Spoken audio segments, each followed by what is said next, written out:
Subscribe कीजिए Indian defence delta channel को और बेल आइकन को दबाइए डिफेंस, स्पेस और एक्सटर्नल अफेयर्स रिलेटेड न्यूज़ देखने के लिए।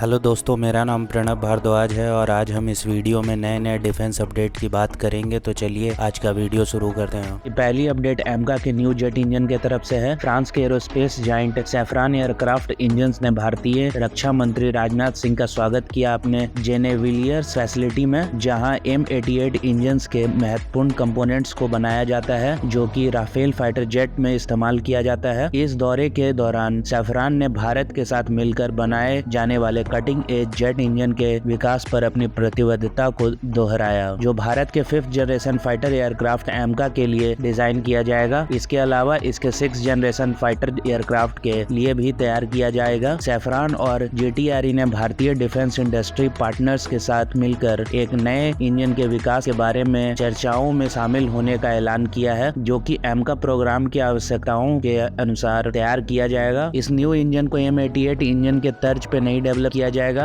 बल्कि इसके बजाय सैफरान इसके इंटायर न्यू इंजन कोर को डेवलप करने का प्रस्ताव दिया है, जिससे शुरू के 110 किलो न्यूटन के इंजन को अपग्रेड करके 130 किलो न्यूटन तक के थ्रस्ट को प्रदान करने की क्षमता हासिल किया जा सके। ऑफिशियल्स का कहना था कि इस इंजन के डेवलपमेंट और टेस्टिंग में 7 साल का वक्त लगेगा। अगला update Italian made black shark torpedo की तरफ से है। इटालियन कंपनी WASS ने फिर से अपने ब्लैक शार्क टॉर्पीडो को बेचने के लिए एक प्रभावशाली प्रस्ताव को भारतीय नेवी के सामने पेश किया है। इस टॉर्पीडो की बात करें तो यह एक advance long range multipurpose heavy weight torpedo है, जिसे इंडियन कलवरी क्लास सबमरीन में लगाने के लिए डिजाइन किया गया है। यह प्रस्ताव तब आया है जब भारतीय सरकार ने इन इटालियन कंपनी पे से बैन को हटा दिया है। शुरुआत में भारतीय नेवी ने अपने कलवरी क्लास सबमरीन में इस next generation full stealth heavy weight torpedo को इक्विप्ड करने का इरादा था। हालांकि इसकी पेरेंट कंपनी पे सैंक्शन लग जाने के कारण इसके स्थान पर रशियन और इंडियन टॉर्पीडो का उपयोग किया गया है। इस सब कारणों से भारत अपने indigenous heavy weight torpedo Varunastra के डेवलपमेंट पे काम करना शुरू कर दिया है। भारतीय मिनिस्ट्री ऑफ डिफेंस ने विदेश से लिए जाने वाले हेवी वेट टॉर्पीडो की खरीद को 5th पॉजिटिव इंडिजनाइजेशन लिस्ट में रखा है, जिसे 2026 दिसंबर से लागू होने की अपेक्षा है। इसके बाद भारतीय नेवी स्वदेशी टॉर्पीडो पे ही निर्भर रहेगी। अब ये देखना दिलचस्प होगा कि क्या भारतीय नेवी इस टॉर्पीडो को खरीदती है या नहीं। अपडेट भारतीय सेना के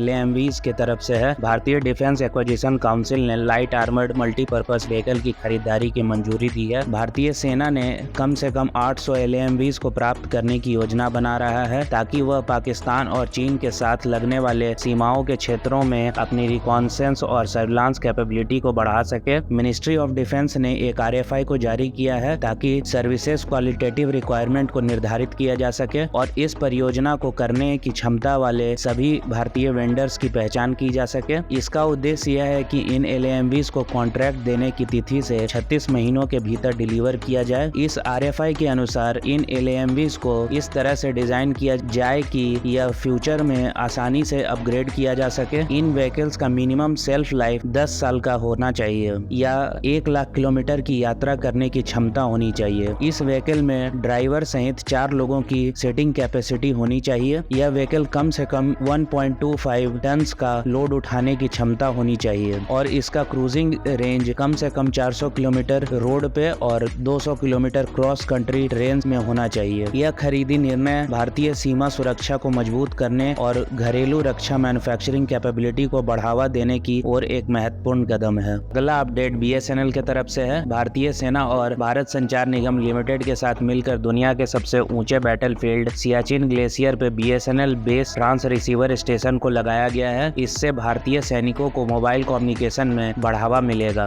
तो दोस्तों, आज के वीडियो में इतना ही, और अगर आपने अभी तक हमारे चैनल को सब्सक्राइब नहीं किया है तो कृपया हमारे चैनल को सब्सक्राइब कर दें और बेल आइकन को दबाएं, जिससे आपको डिफेंस, स्पेस और एक्सटर्नल अफेयर्स रिलेटेड न्यूज़ मिलते रहे। Thank you for watching.